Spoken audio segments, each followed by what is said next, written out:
Yeah, good morning, good afternoon, and good evening. Depending on whenever you are watching us from. It's another edition of Politics on the Street. You can subscribe to our channel. Like our videos, share, comment for more political discourse. Pastor Sheik Gumi has come to advise the president, give Igbo youth guns to Kpai Adielu. Give Igbo youth guns. Now, what he's saying indirectly that the president should give Igbo guns to kill Igbos.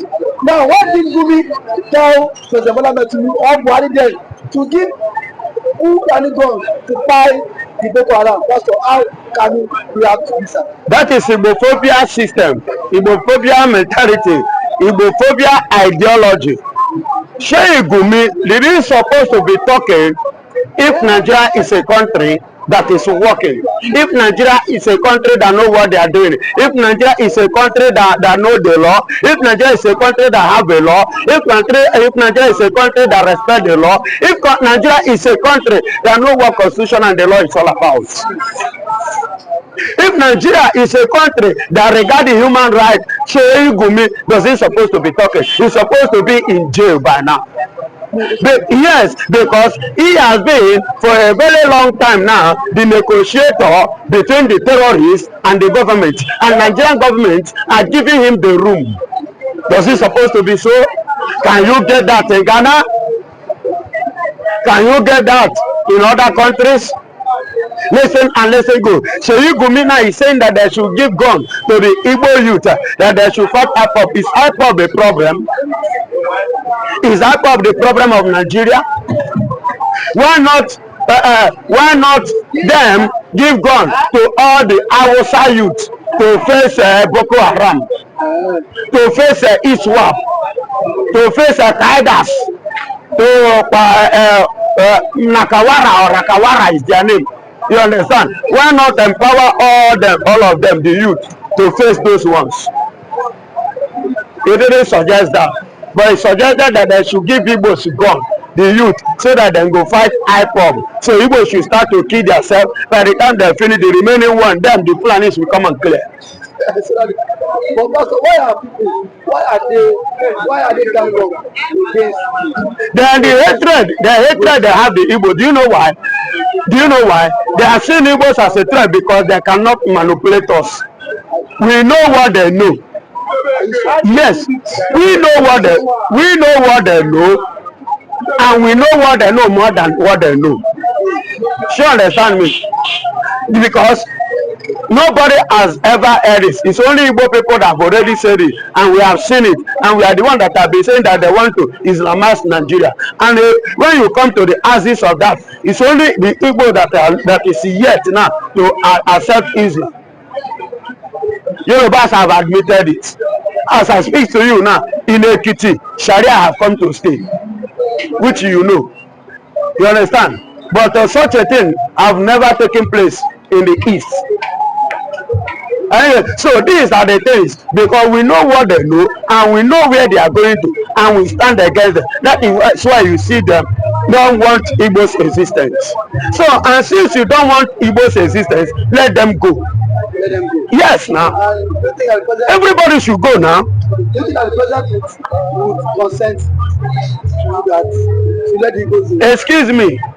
Every other countries that are separate, that go their separate ways. There was never a time the incumbent government always wish for separation. But something calls for something. After all, we have been together for many years, and it's not working, and it didn't work. So definitely, my calling for separation is not a sin. Nnamdikanu too that call for that is not a crime. Simon Ekpan and Co. and the rest and those that will still come up or that is already on it is not a sin. Because many nations are separated, like Finland now, they're separated from Russia. Ukraine separated from Russia. Serbia, Montenegro, Slovakia, Slovenia, they are all USSR before, and all of them are separated. I could remember the former Yugoslavia. You understand me? Yugoslavia separated, whereby from there Croatia separated from Yugoslavia too. All these people were once USSR. Am I right? Even in Africa here, We have Congo before, but now we have DR Congo, we have Congo Brazzaville, we have Congo the Republic. Then we have Guinea, Equatorial Guinea, we have Guinea, we have you know.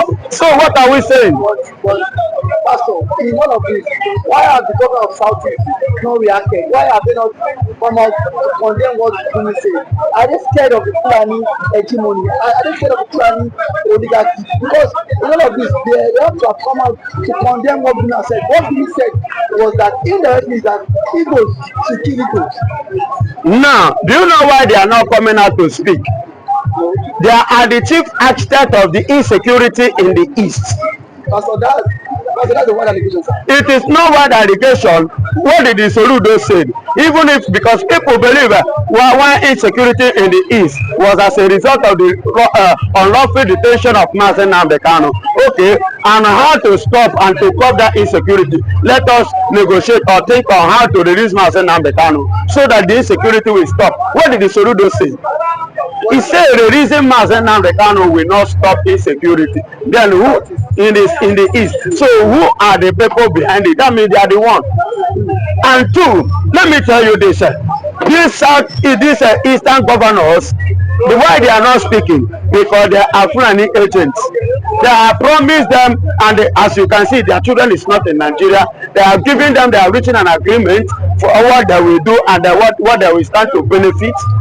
And they forgot that by the time they finish killing their own people, these people they are killing now are the people that will stand to defend them when the danger will come. These are the things they don't understand. But they will defend them. But whereby they now, okay, let's assume it now, bring the gun, kill the ones that remain. Fulani will come and finish. The next thing that will happen are those governors and their families. This thing they don't know. Go and read the book of Esther.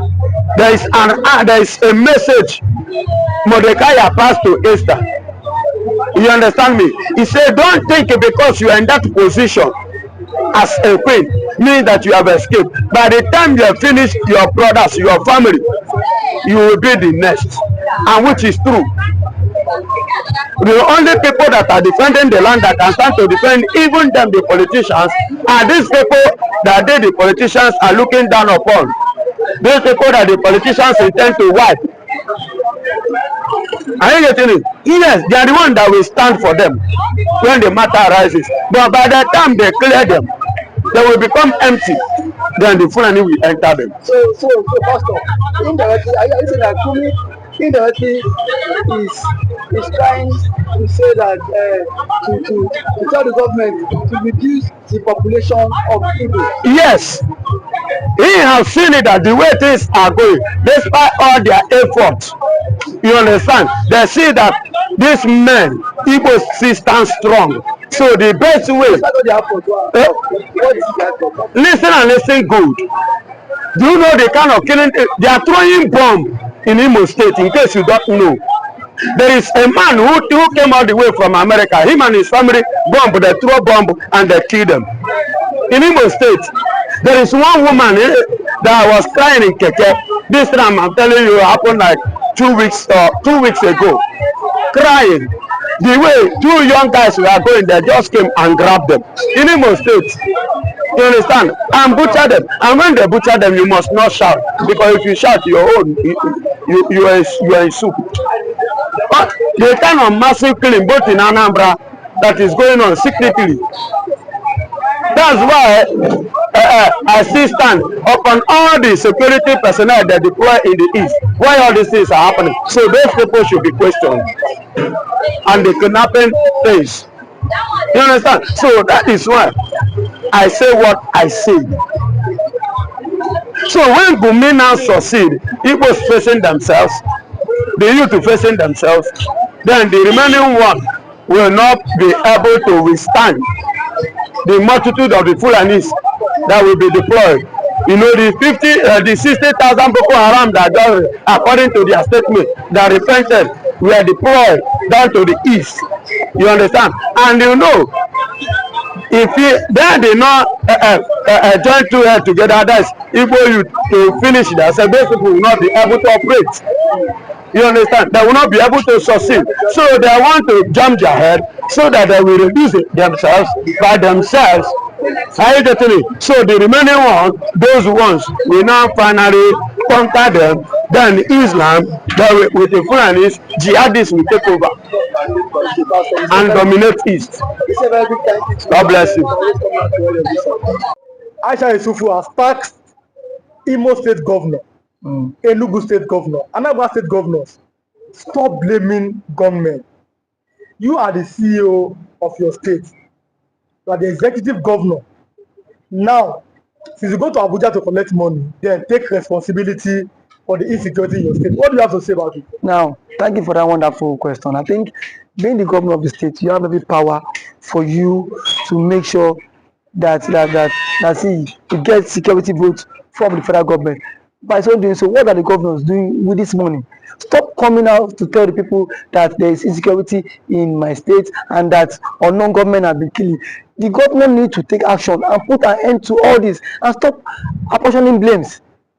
The people you are apportioning blames to are the people who their lives and properties are entrusted in your hand as the chief security officer of the state.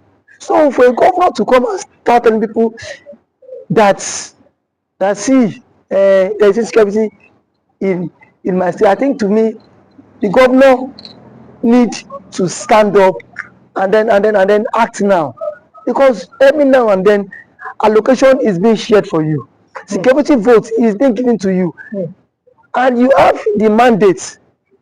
The primary function of government is to protect life and property. Yes. So if you cannot protect life and property, then why are you the governor? But some have said that the governors have no power over the military. That it's only the president as the commander-in-chief of the armed forces. What do you have to say about that? The governor does not have power over the military. That is true. But see, the question is that can the governor summon military chiefs in their states, I mean the division's commander, to sit and dialogue for a way forward? The answer is yes. So if we can do that, so indirectly it still has power over the military. Now when it calls for security meeting, don't these men don't these guys attend in his various place? They do. So the president should not come and say that he does not have the governor should not come and say he does not have power. We still have killings in Imo State, Enugu State, and some other states.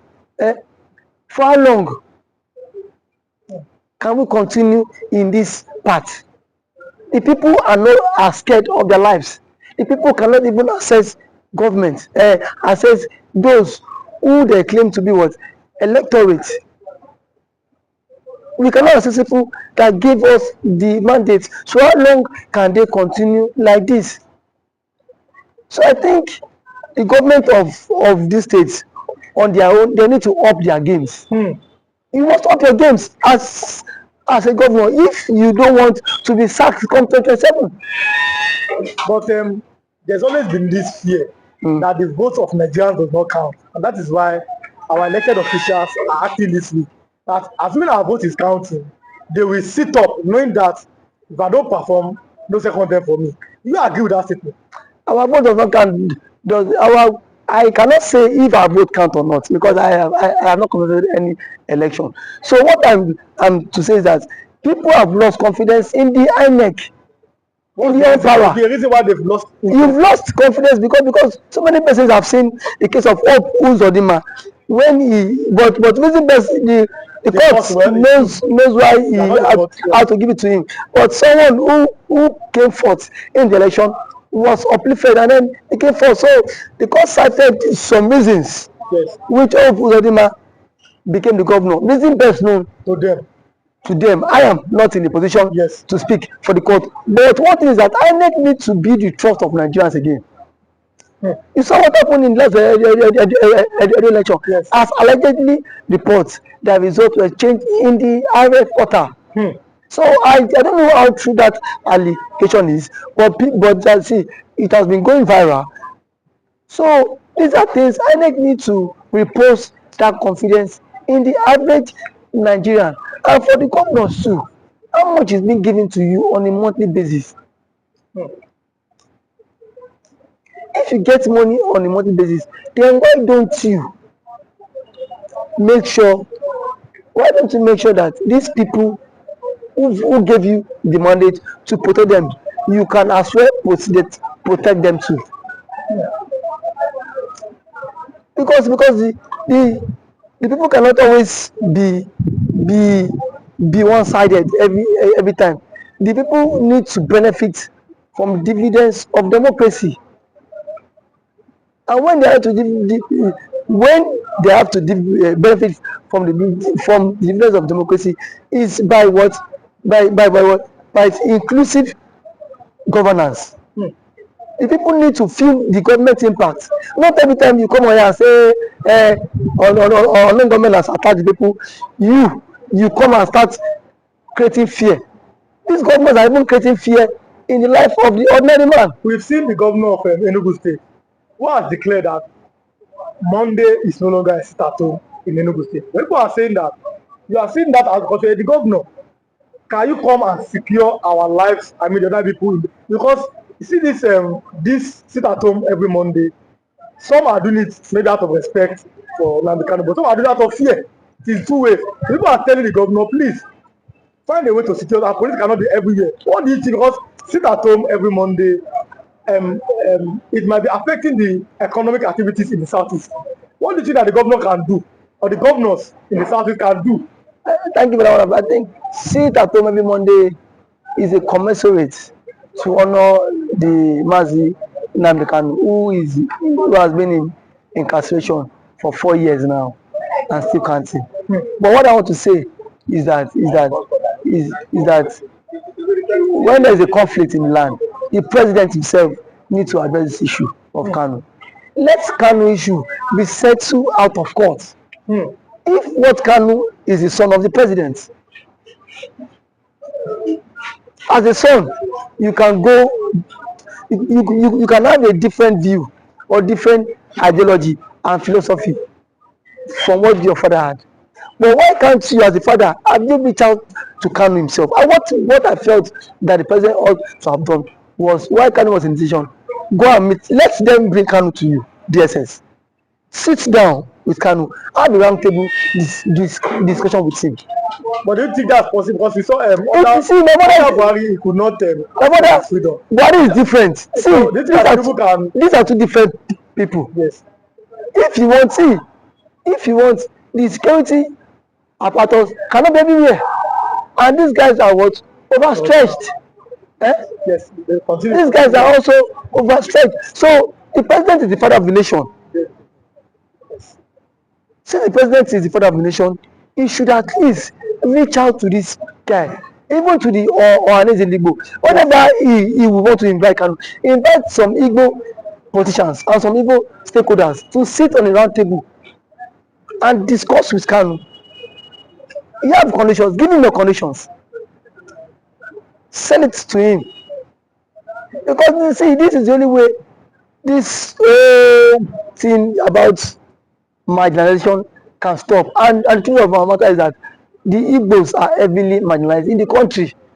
And that is what, and that has breed a whole lot. But do you think that giving them an opportunity, or yes, that's an opportunity, or finding a way, consensus in 1999, Nigeria had a consensus on making a Yoruba man a president. In 2007, Nigeria had another consensus to make another man to be a president. Do you think that Nigeria finding a way or making a consensus to make an Igbo man the president is going to make that marginalization or the agitations go down in the south? Making an Igbo man be the president would at least work to some extent. It will help this issue of marginalization reduce a very long way, because if the Igbo man is the president, Peter Obi, you will not watch Peter Obi allowing Nnamdi to languish in detention, even if, because that is his brother from his tribe. They are from same tribe. No, so why was Tinubu released? It was let's go. Yes. So to some extent, it will help a long way. And as an Igbo man, he will speak in the language that the Igbos. Now I am one of your sons. Yes. You don't have any right to agitate. Yes. So that will help them. It will go a very long way for them too. So I'm letting you go. I think we have like 1 minute. Okay. Now, South Eastern Governors Forum. What should be their next step? Southeastern Government Forum should at least make moves to meet with the presidents Yes. to put an end to all this. That is the only way. Because if there's no end to all this, all we hear is killing, and then we are not in support of all this killing. It is not good for the future of the country. It's not good for the future of the country. Okay. Thanks for coming. Thank you for always having me.